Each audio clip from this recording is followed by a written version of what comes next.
인생이 경험이 없는, 인생의 경륜이 없는 어린 나이 때는 사람들의 말을 잘 믿게 되죠. 어린 아이들은 누가 말을 하면은 그것이 거짓말일 것이다 이렇게 생각하지 아니하고 대부분 받아들이고 믿는 것입니다. 그래서 3살까지 아이들은 되게 부모님의 말을 거의 100% 수용해서 믿는다고 이렇게 말합니다. 그러나 인생을 살아가면서 점점 이 사람들의 말이 사실이 아니라는 것을 알게 되고 점점 믿는 것이 힘들어지게 되는 것입니다. 이제 인생의 경륜이 깊어지면 깊어질수록 오히려 믿기 힘들어지는 것이 이 세상의 이상한 현상이라고 할 수가 있습니다.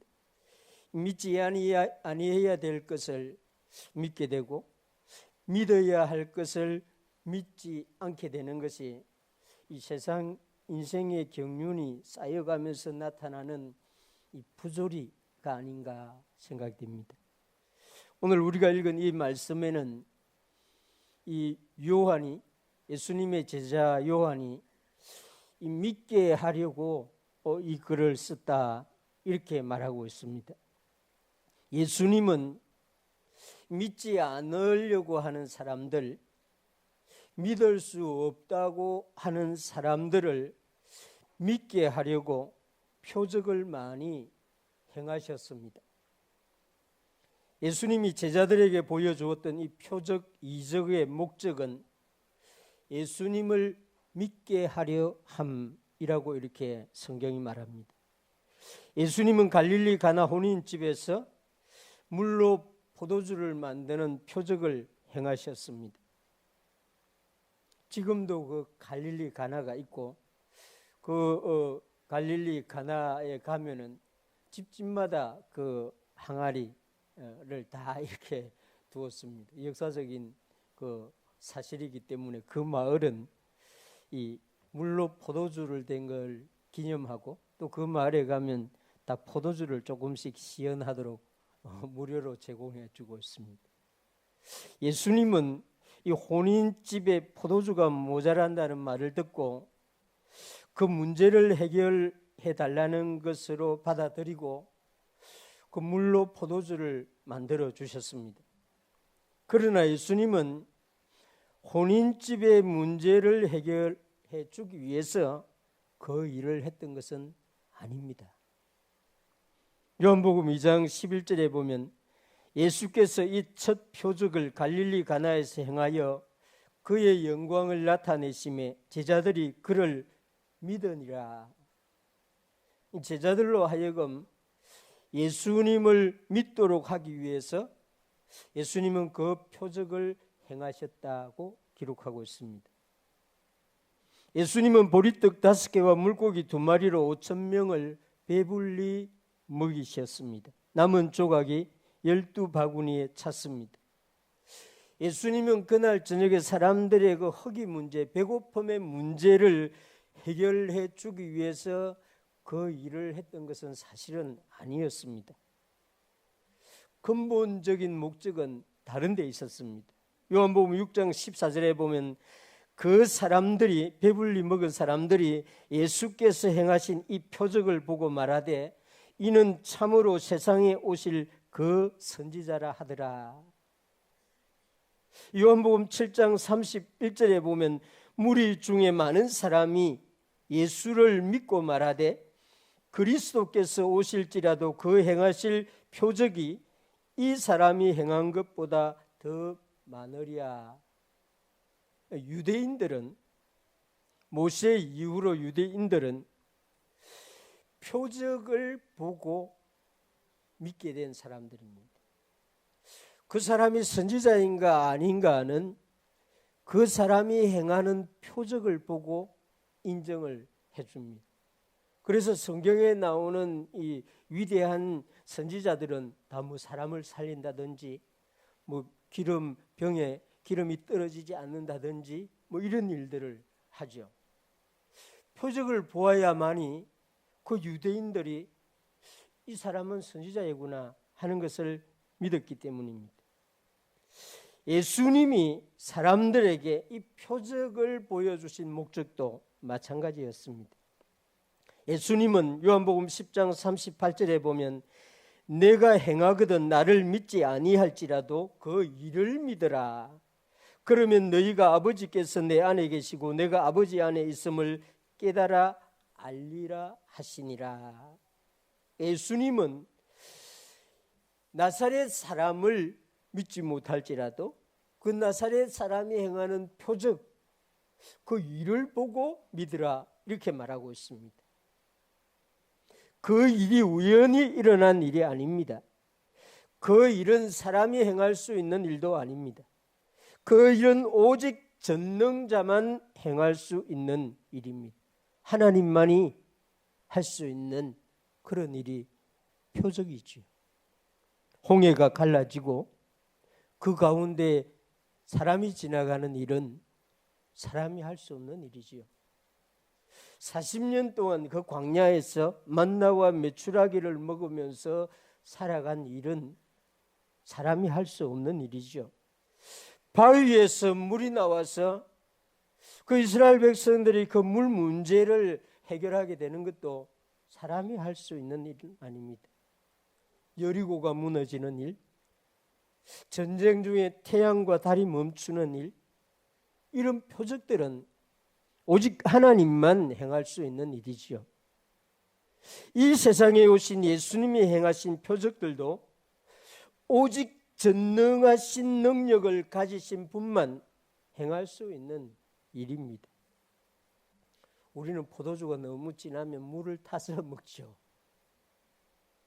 근데 예수님은 물을 가지고 포도주를 만들었습니다. 예수님이 그 표적을 보고 표적을 행해서 제자들로 하여금 예수님이 그리스도라는 사실을 믿을 수 있도록 해주신 것입니다. 요한은 이 요한복음에서 20장 30절 오늘 우리가 읽은 말씀에 보면 예수께서 제자들 앞에서 이 책에 기록되지 아니한 다른 표적도 많이 행하셨으나 이렇게 말합니다. 자신들이 예수님의 제자들이 본 표적이 이 요한복음에 기록된 것보다 훨씬 많다고 말하면서 어느 정도까지 많은지는 이 요한복음 21장 25절에 이렇게 말합니다. 예수님께서 행하신 일이 이 외에도 많으니 만일 낱낱이 기록된다면 이 세상이라도 이 기록된 책을 두기에 부족할 줄 아노라.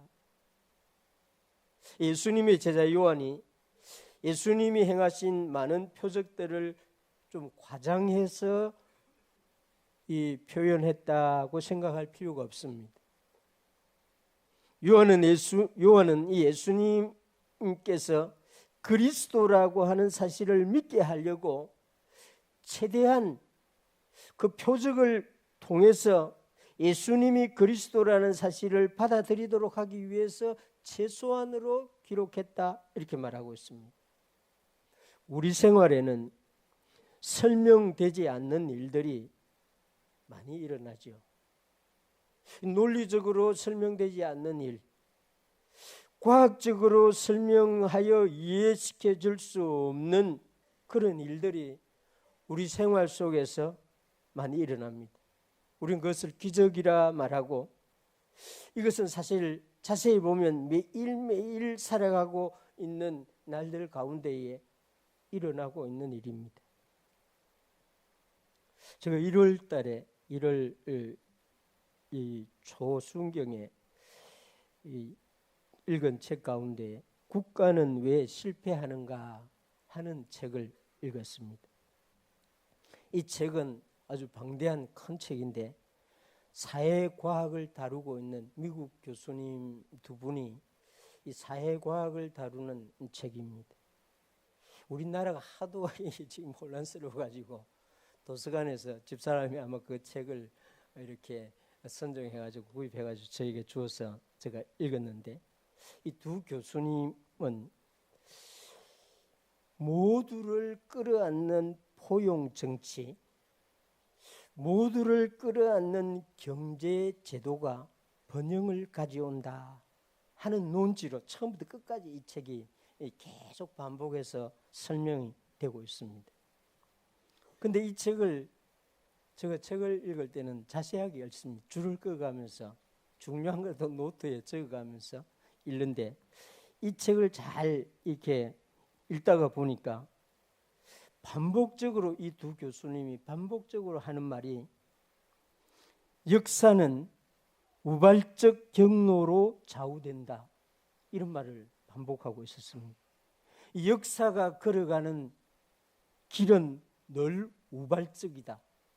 이렇게 이 교수님 논지하고 완전히 다르죠. 이 두 분은 포용 정치, 포용적 경제 제도가 이 국가를 번영하게 한다는 것을 계속 설명하면서 세계 모든 나라 고대부터 현대까지 설명하면서도 그 마지막 부분에서는 역사는 우발적 경로를 좌우된다. 역사의 길은 늘 우발적이다. 이렇게 자신들의 논지를 완전히 허무는 말을 하고 있는 거예요. 그렇습니다. 솔직한 분들이죠. 자기들은 어떤 경제나 정치 제도를 설명을 하면서도 아닌 부분이 너무 큰 부분이 있는 거예요. 표적들, 기적들, 우연 이런 일들로 인해서 나라가 서기도 하고 망하기도 하고 이런 일들이 일어나는 것을 실제로 본 거예요. 그러니 자기 논지를 허무는 이런 말을 솔직하게 고백을 하고 있는 책이다. 저는 그렇게 생각합니다. 이 성경은 사람들이 설명할 수 없는 일, 그걸 기적, 표적이라고 말합니다. 그것은 하나님이 계시다는 것을 보여주기 위한 포인트, 강조점이라는 것입니다. 예수님이 이 세상에 오셔서 제자들에게 수많은 표적들, 사람들이 볼 때는 놀라고 우발적인 그런 일들은 예수님을 믿게 하려고 보여주신 것이다. 요한이 지금 그렇게 설명합니다. 우리는 매일매일 일어나는 일들을 통해서 이것을 볼 수 있어야 합니다. 우리는 어떤 일도 우연히 일어나지 않는다는 것을 믿는 사람입니다. 하나님이 그 일을 일어나게 하신다. 이렇게 믿는 사람들이죠. 표적이 일어났거나 기적이 일어났거나 예기치 않는 일이 발생했을 때에 하나님의 손을 볼 수 있어야 하는 사람들이 예수님을 믿는 사람들입니다. 전혀 생각지도 못했는데 오늘 어떤 사람을 만났으면 하나님이 이분을 오늘 만나게 해주셨구나. 이렇게 해석할 수 있는 사람이 지금 이 요한복음이 말하는 대로 하나님을 보는 사람, 예수님을 믿는 사람들입니다. 여러분들에게 일어나는 표적, 이적을 보고 즐거워하기 전에 그 즐거움 위에 하나님이 나에게 이 놀라운 일을 행하셨구나. 그 믿음을 가질 수 있기를 주님의 이름으로 축원합니다. 이 성경의 기록 목적은 예수님을 믿게 하려 함이다. 이게 31절에 나오는 말씀이죠. 오직 이것을 기록함은 너희로 예수께서 하나님의 아들 그리스도이심을 믿게 하려 함이요. 이렇게 말합니다.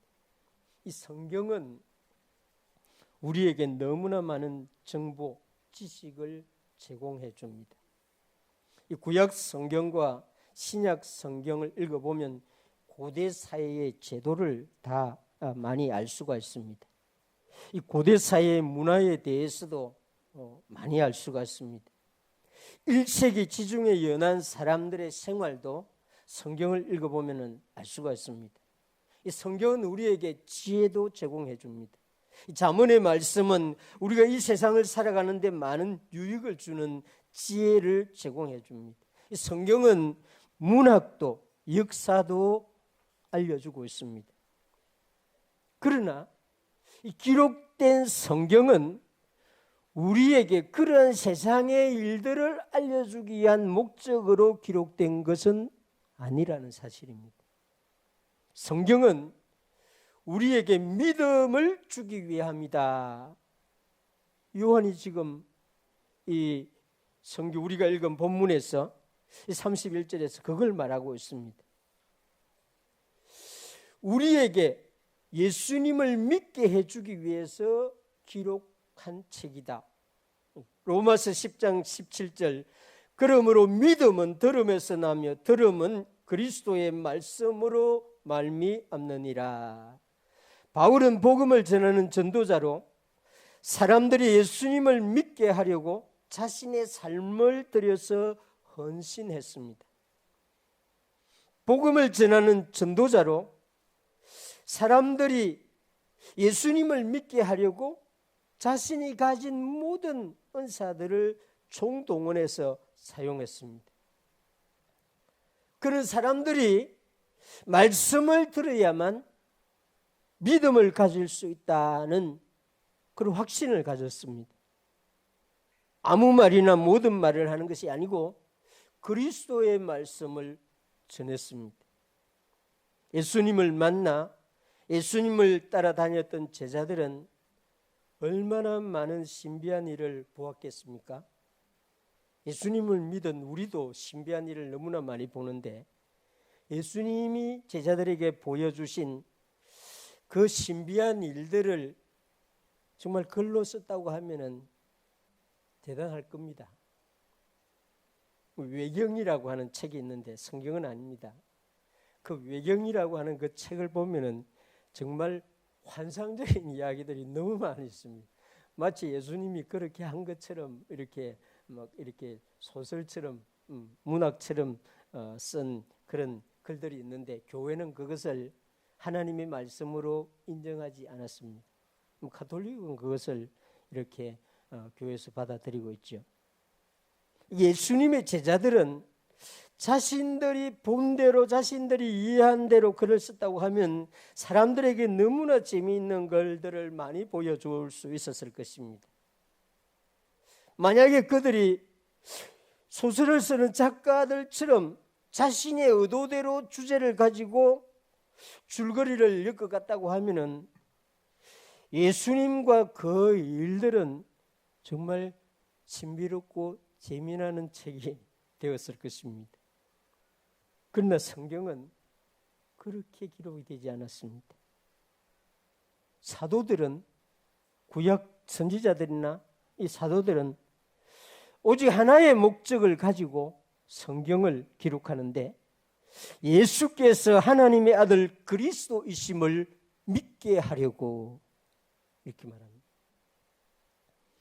예수님이 성격이 어떠했는지, 예수님이 어떤 옷을 선호했는지, 예수님이 어떤 모습으로 잠을 잤는지, 예수님이 어떤 음식을 즐겨했는지 12제자는 다 보았을 것이에요. 근데 제자들은 성경에서 그걸 전혀 언급하고 있지 않습니다. 마치 전혀 관심이 없는 것처럼 성경을 기록하고 있습니다. 아마 그 시대의 제자들도 뭐 이렇게 사적인 자리에 모였으면 그런 이야기를 했을 거예요. 안 그렇겠습니까? 여러분들의 목사를 여러분들이 모였을 때 막 즐겁게 이렇게 가십거리로 얘기하잖아요. 어제 말하는 거 틀렸는데 뭐 이렇게 어디 잘못된 정보를 보고 목사님 이야기했는데 막 그런 이야기 하겠지요. 그것처럼 아마 예수님의 제자들도 여자들도 자기들끼리 모여서 무리처럼 똑같았을 거예요. 그런데 성경에는 일체 그것이 기록되어 있지 않다는 것입니다.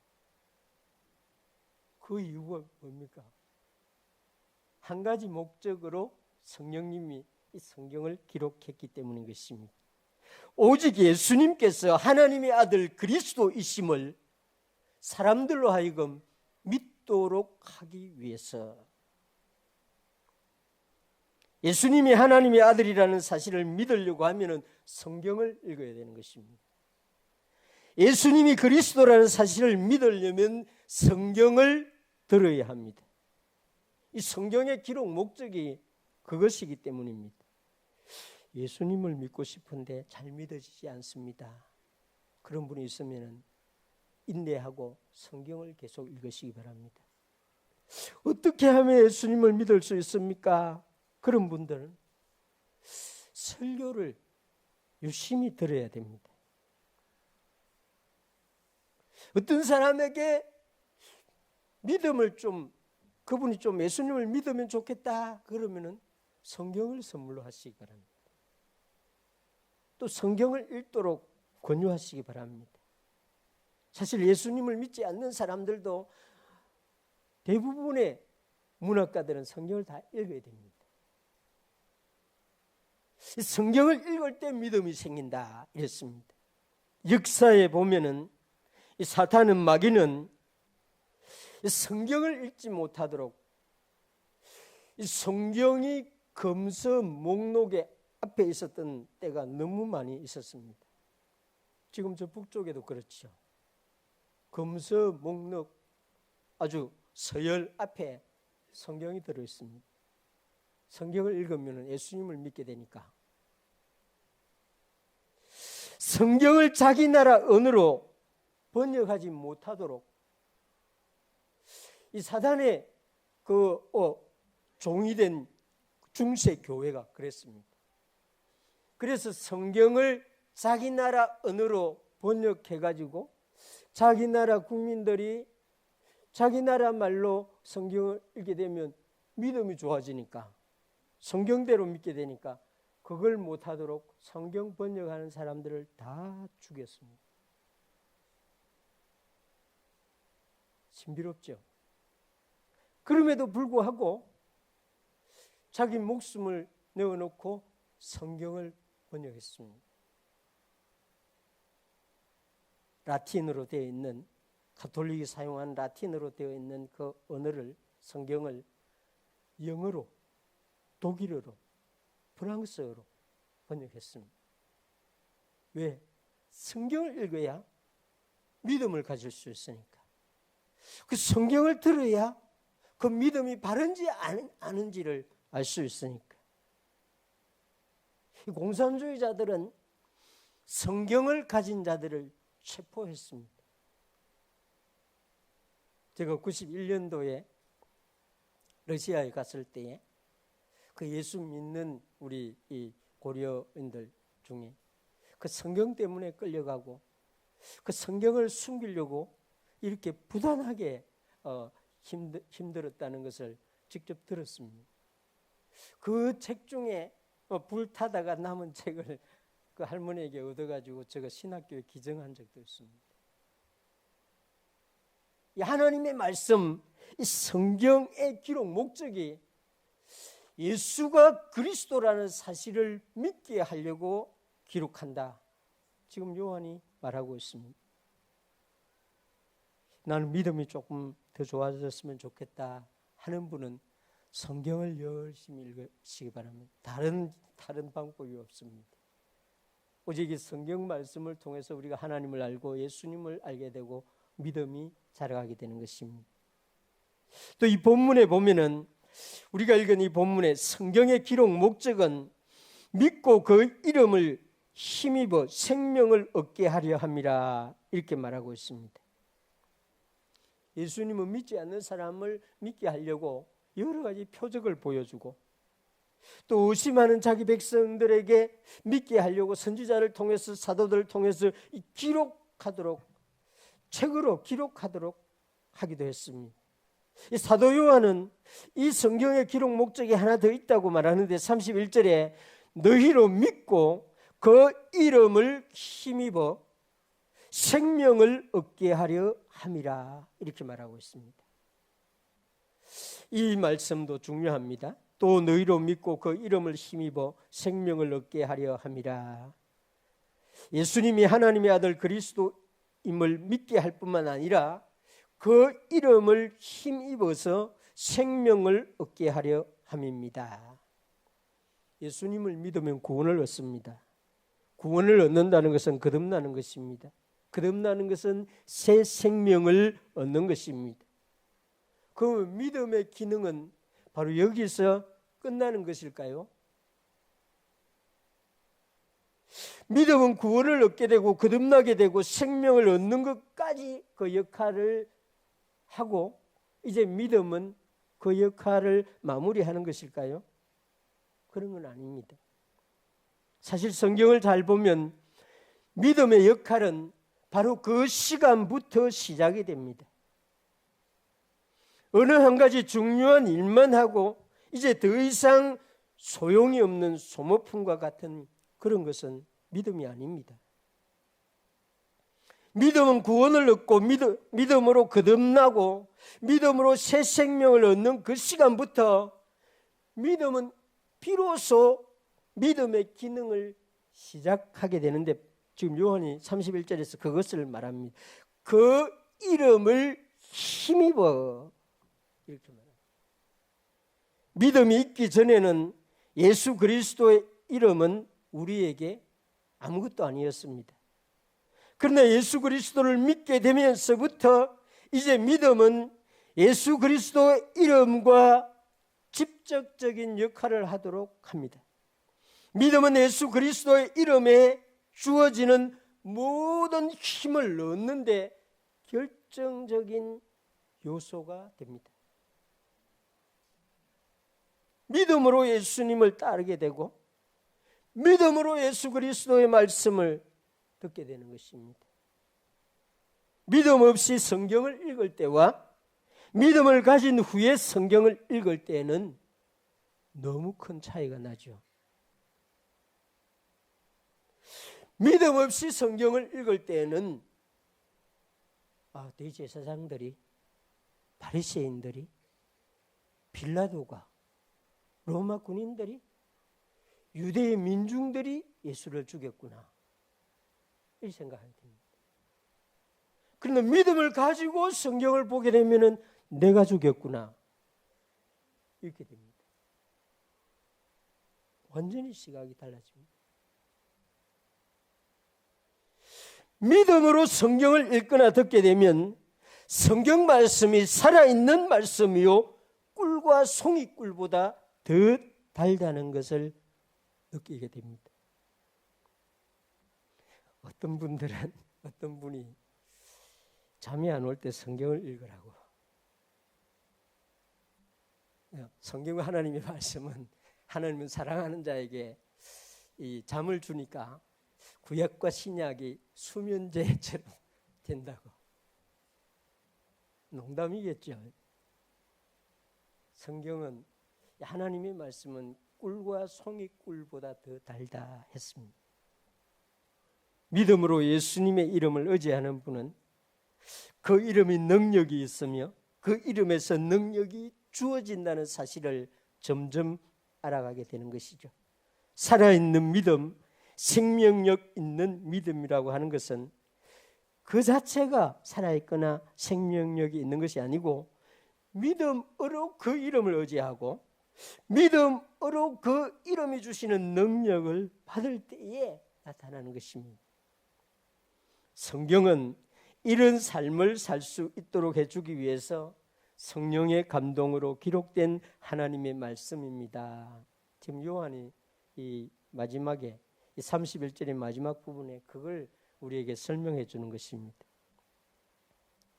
여러분이 생각하지도 못했던 일, 말로 설명할 수 없는 일, 기적이나 표적 같은 일이 일어난다면은 하나님이 살아계시구나.